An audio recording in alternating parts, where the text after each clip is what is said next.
Kita patut bersyukur karena pembelaan Tuhan itu memang nyata, ada. Dan sepanjang perjalanan hidup kita akan melihat bagaimana tangan Tuhan bekerja dengan cara yang sangat ajaib. Menolong kita, mengangkat kita, memberi jalan keluar yang terbaik atas semua situasi yang sedang kita hadapi.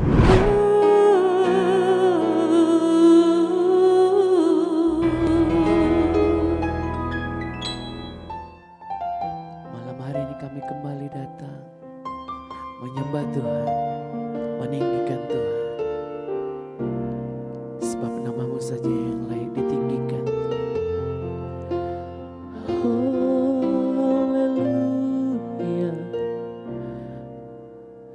Kau telah memilihku sebelum dunia dibentuk.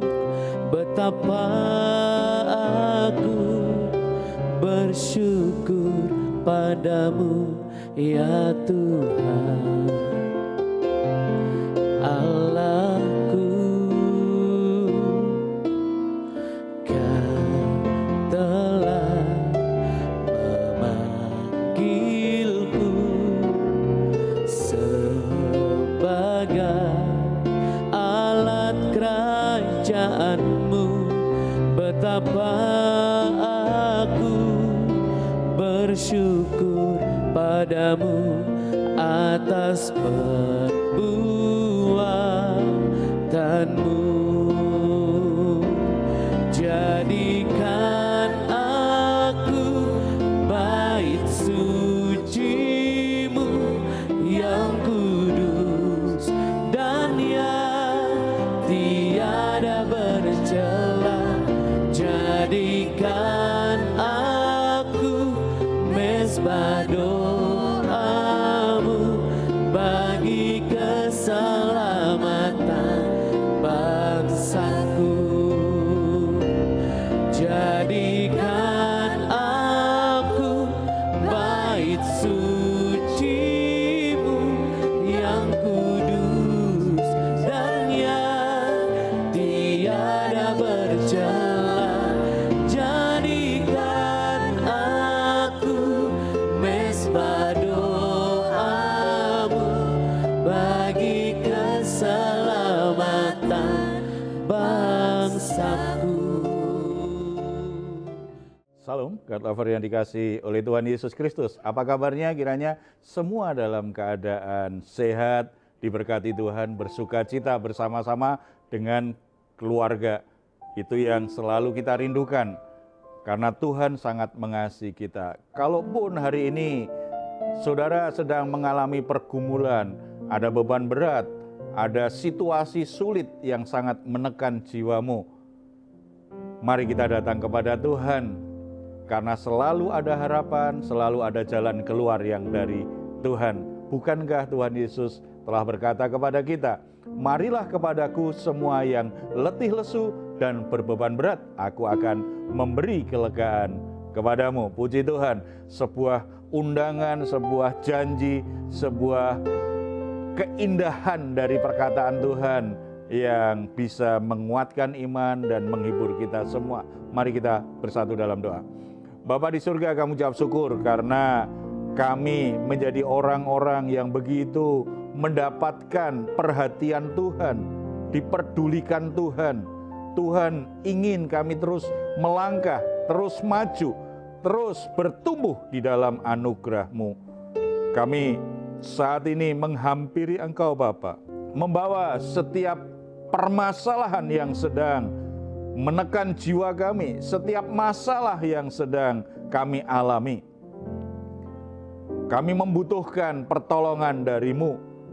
Tuhan, beri kami kelegaan di batin kami, supaya kami tidak menjadi tertekan, supaya kami tidak menjadi stres dengan situasi yang ada, tetapi ada ketenangan, ada sukacita, ada damai sejahtera. Kami sangat percaya bahwa Tuhan akan memberi pertolongan, Tuhan menguatkan, Tuhan memberi jalan keluar yang terbaik. Kami berikan kurban syukur kami di hadapan-Mu. Kiranya Engkau menerima dengan sukacita, nama-Mu dipuji dan dimuliakan. Dalam nama Tuhan Yesus. Amin. Kita patut bersyukur karena pembelaan Tuhan itu memang nyata, ada.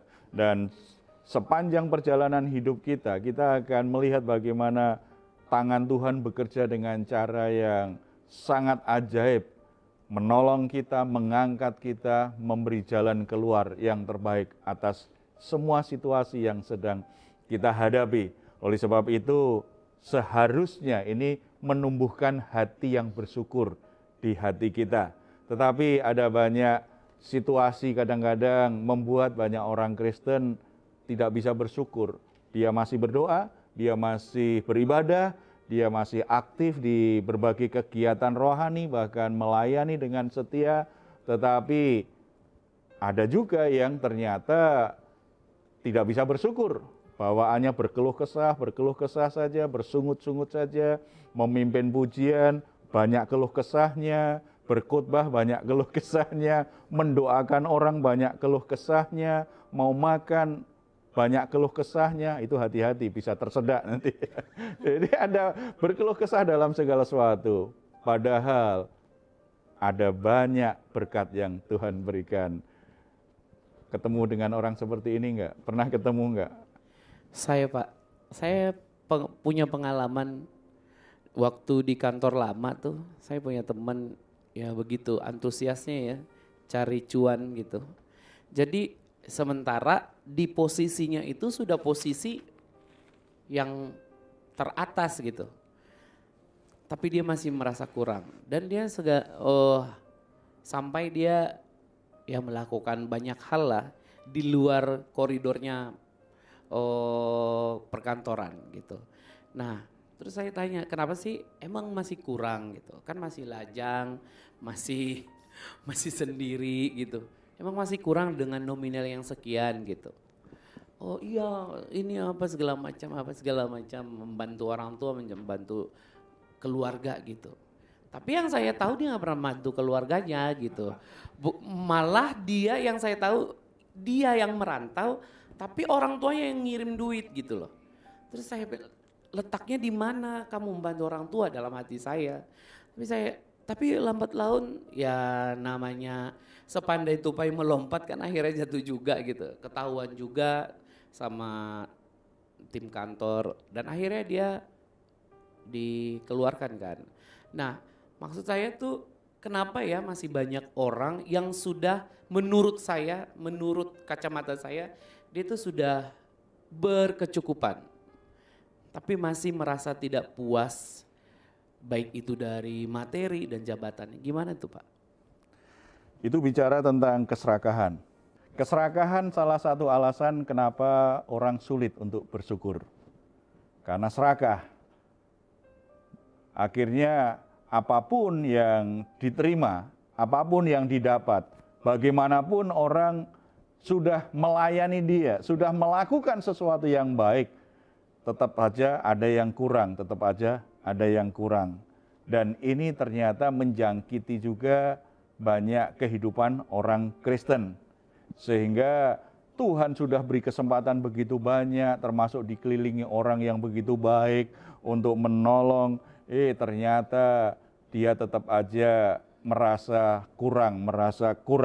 Kalau itu terjadi hati-hati, nanti seperti yang diceritakan Mane, jadi tupai yang jatuh. Jadi akhirnya dia alami kejatuhan gitu kan. Artinya dia sedang merusak dirinya sendiri, sedang mengganggu suasana hatinya dan perjalanan hidupnya sendiri. Ya Pak, lalu gimana caranya supaya kita bisa selalu mengucap syukur dengan segala yang udah kita miliki gitu Pak? Tentu pedomannya adalah firman Tuhan ya, bagaimana kita bisa bersyukur dalam segala hal bahkan. Firman Tuhan kan ajarkan kita mengucap syukur dalam segala hal loh, bukan hanya mengucap syukur dengan apa yang kita miliki. Apalagi tadi yang diceritakan Manik tadi kan sebenarnya banyak hal yang baik, banyak hal yang bagus itu yang dia dapat. Kesempatan yang baik, pekerjaan yang baik, orang tua yang baik. Tapi tetap aja tidak pernah puas gitu kan. Mari kita lihat kebenaran firman Tuhan di di surat Timotius pasal yang ke-6. Di sini dilatar belakangi dengan suasana persekutuan orang Kristen. Ketika beribadah itu ternyata ada sekelompok orang itu punya hobi itu bersilat kata, berdebat, kemudian berkeluh kesah, bertikai, berantem begitu satu sama lain. Intinya dia tidak bisa menikmati persekutuan dengan baik, sepertinya selalu ada yang kurang, selalu yang tidak pas dengan hatinya, selalu tidak cocok dengan dirinya. Itu ada di masa itu dalam persekutuan orang-orang Kristen yang ada di Efesus. Dan oleh sebab itu Rasul Paulus kemudian menulis, kita baca ada beberapa prinsip bagaimana kita bisa mengucap syukur dalam segala hal, bersyukur dengan apa yang ada tanpa harus berkeluh kesah yang berlebihan tentang hal itu. 1 Timotius 6 ayat 6 sampai 10, kita baca dulu yang 6 dulu ya. Memang ibadah itu kalau disertai rasa cukup memberi keuntungan besar. Supaya kita bisa mengucap syukur dengan yang ada, kita harus menerapkan namanya prinsip kecukupan. Kita harus belajar kata cukup dalam segala hal. Cukup dalam segala hal. Dalam ibadah juga merasa cukup bukan berarti cukup sekarang ini terakhir saya beribadah. Enggak begitu ya. Artinya ibadah yang melayani keadaan suasananya, tata ibadahnya, itu selama ibadah seperti apa, fasilitasnya seperti apa, kita harus belajar prinsip cukup. Sebab kalau tidak, kita kan akan menuntut orang yang melayani lebih terus yang membuat mereka jadi frustasi. Karena kita nggak pernah cukup. Karena nggak pernah cukup, pelayanan orang-orang yang melayani kita nggak pernah cukup bagi kita, maka ibadah kan bawaannya pasti ngeritik, kemudian ngegosip, kemudian udah sikut sana, sikut sini buat pertikan, buat provokasi, suasana persekutuan jadi nggak enak. Ke gereja bukannya mendatangkan damai sejahtera, ke gereja justru mendatangkan kekacauan hati dan merusak hubungan, malah nggak bahagia. Tidak, prinsip kecukupan itu harus kita pegang. Bahkan kalau kita baca ayat 7 ya, ayat 7 dan 8. Sebab kita tidak membawa sesuatu apa di dalam dunia dan kita pun tidak dapat membawa apa-apa keluar. Asal ada makanan dan pakaian, cukuplah. Siapa yang lahir di dunia ini sudah pakai baju yang bermerek? Sudah bau harum? Pakai perhiasan? Punya jabatan? Kan tidak. Semuanya lahir di dunia ini dalam keadaan telanjang, berlumuran dengan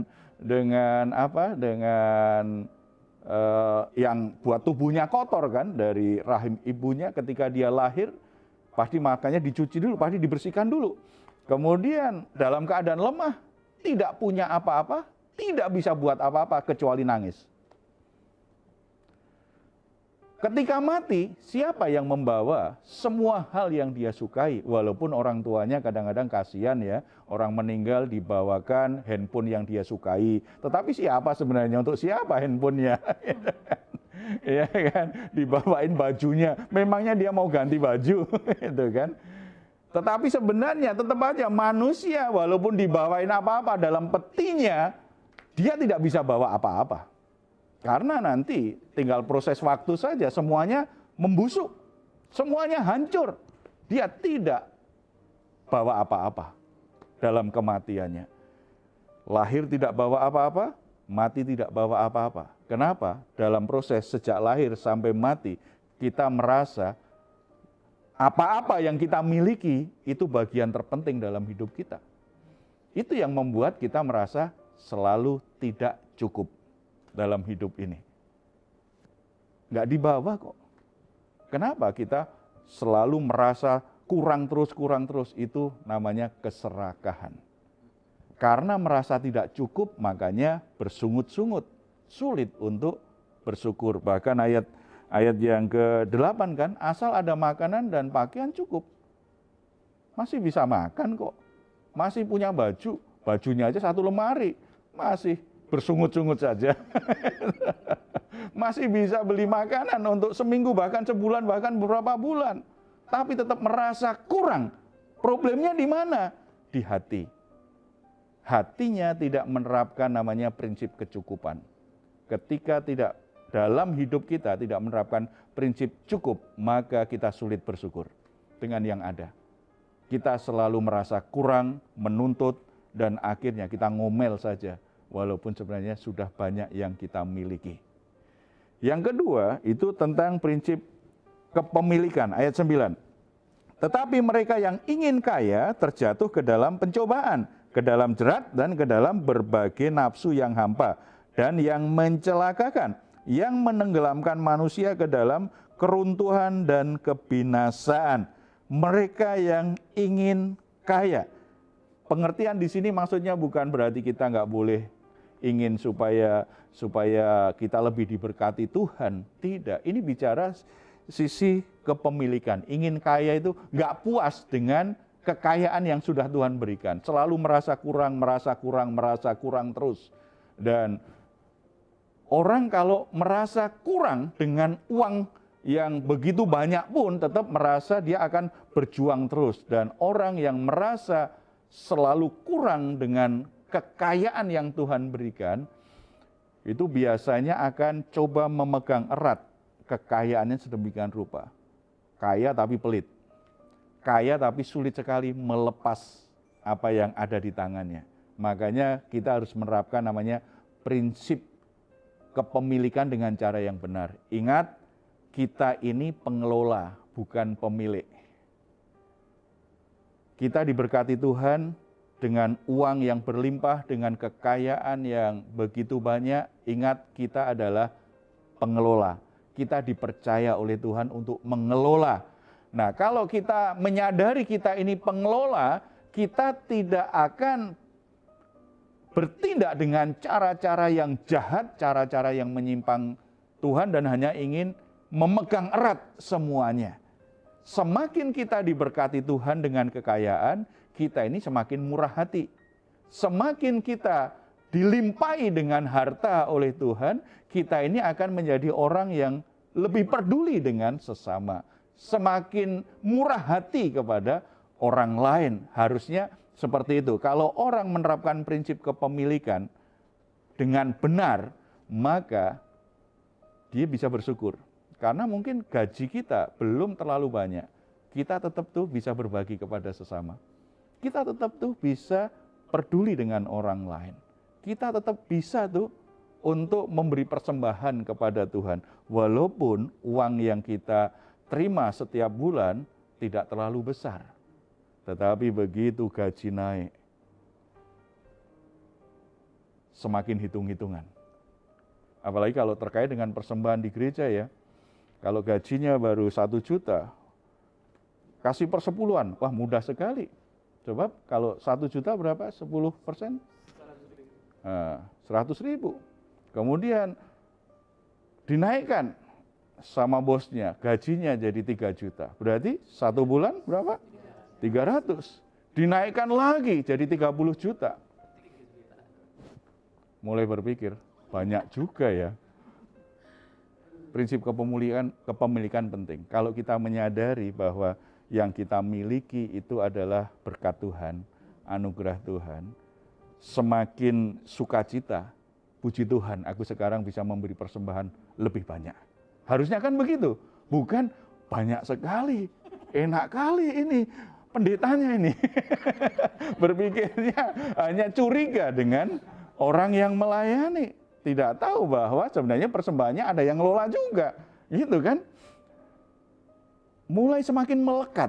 Jadi semakin hatinya itu semakin justru dia pengen tambah lagi, pengen tambah lagi, pengen tambah lagi. Makanya prinsip pertama harus diterapkan. Ada prinsip kecukupan. Aku cukup. Toh kalau aku punya gaji 30 juta, sebenarnya hidup mungkin dengan 5 juta bisa tuh. 10 juta bisa. Berarti yang lain untuk apa? Untuk memuliakan Tuhan. Kan ada firman Tuhan, muliakan Tuhan dengan hartamu. Berarti kita ada kesempatan untuk memuliakan Tuhan. Untuk memberkati banyak orang. Untuk berbuat baik. Untuk mendukung pekerjaan Tuhan. Untuk melakukan banyak hal yang membuat hidup kita semakin bermakna. Kalau hati kita ada kata cukup dan kita soal kepemilikan benar nih. Dan yang ketiga itu penting kita perhatikan namanya prinsip kemerdekaan. Ayat 10. Karena akar segala kejahatan ialah cinta uang, sebab oleh memburu uanglah beberapa orang telah menyimpang dari iman dan menyiksa dirinya dengan berbagai-bagai duka. Cinta uang. Yang benar adalah kita butuh uang. Tetapi jangan cinta uang. Sebab cinta uang adalah akar kejahatan.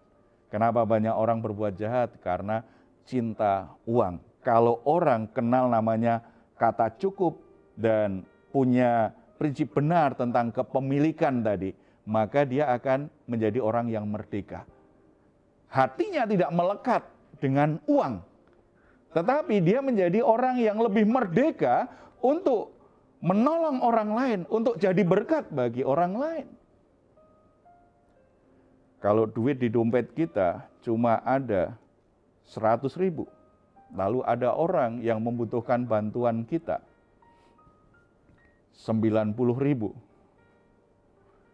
Mudah nggak untuk memberikannya? Tinggal 10.000. Naik angkot, naik ojek nggak cukup, atau pas untuk naik ojek. Itu akan lebih sulit. Itu tantangan bagi kita untuk mengalami kemerdekaan nih dari sisi keuangan nih. Bisa nggak melepas? Bisa nggak melepas? Tetapi sebenarnya kalau Tuhan berkati kita lebih banyak, makanya harusnya uangnya lebih banyak. Dia semakin merdeka hidupnya. Karena apa? Dia semakin punya keleluasaan untuk menjadi orang yang baik, menjadi alat Tuhan untuk memberkati orang lain, menolong orang, melakukan kebaikan, melakukan pelayanan. Semakin leluasa, hati kita harus merdeka terhadap uang, terhadap kekayaan. Kalau nggak merdeka, sulit sekali untuk bersyukur. Jadi tadi misalnya memberi lebih banyak begitu akan bersungut-sungut. Padahal kalau orang yang merdeka memberi banyak, bersuka cita, berarti aku sekarang bisa memberi lebih banyak ya. Aku bisa memberi persembahan lebih banyak ya. Saya bisa membantu orang lebih banyak ya. Harusnya kalau orang hatinya tidak dikuasai oleh apa yang ada yang dia miliki, dia justru semakin bersuka cita. Jadi saudara-saudara ingin bisa bersyukur atas apa yang saudara miliki, apa yang ada saat ini, belajar memiliki hati yang cukup dengan apa yang ada. Yang kedua, jangan hatimu itu merasa engkau yang memiliki semuanya. Itu kepercayaan Tuhan yang harus engkau kelola dengan baik. Dan jangan biarkan uang, harta benda itu menguasai dan memperbudak hatimu. Jangan cintai uang lebih dari cintamu kepada Tuhan, lebih daripada cintamu terhadap sesama. Kita bersatu dalam doa.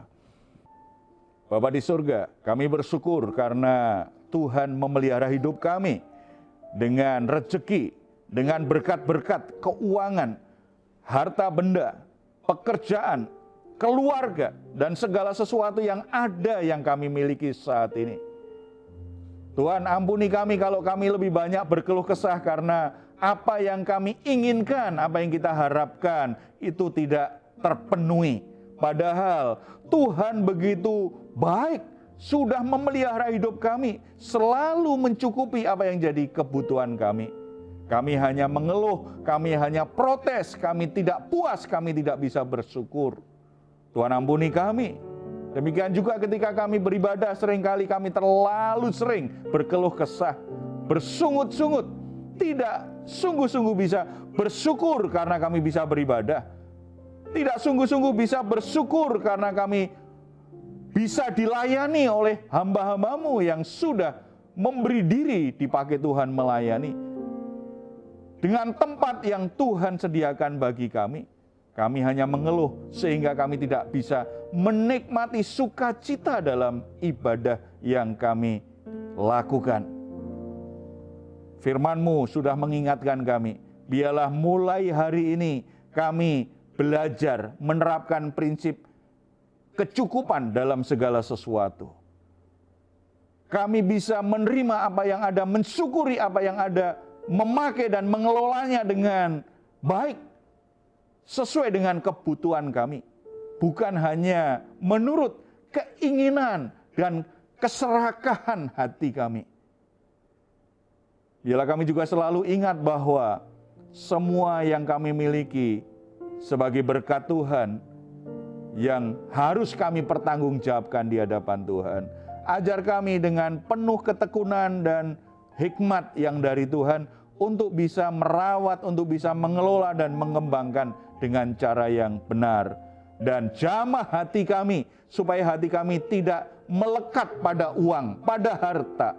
Supaya hati kami tidak dipenuhi cinta akan uang, tetapi cinta akan Tuhan, cinta akan sesama, cinta akan keluarga itu lebih kuat dari keinginan kami untuk mencintai uang maupun harta.